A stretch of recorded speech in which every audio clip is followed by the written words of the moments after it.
sa thong cha athang khom tu boy a chuak chang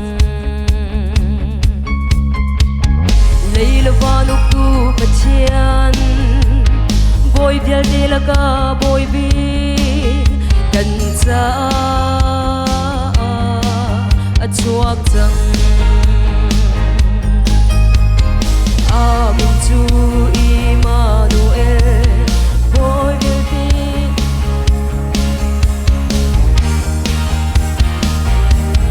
come to boy choni Merry Christmas akan come to boy choni lom na mi kip nan chunga lo nak dei nak ko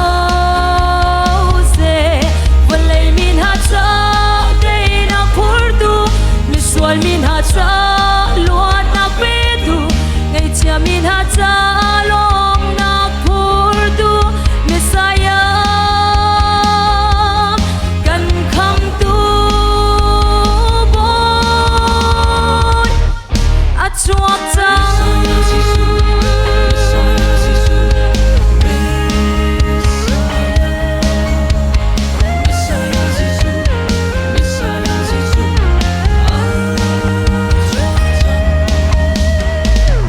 den hai lo mu mi bial den hal ha sa u kan kham tu a chuak chang asang big van chunga khin pathian churam na pu se lei a rem nak len se amin chu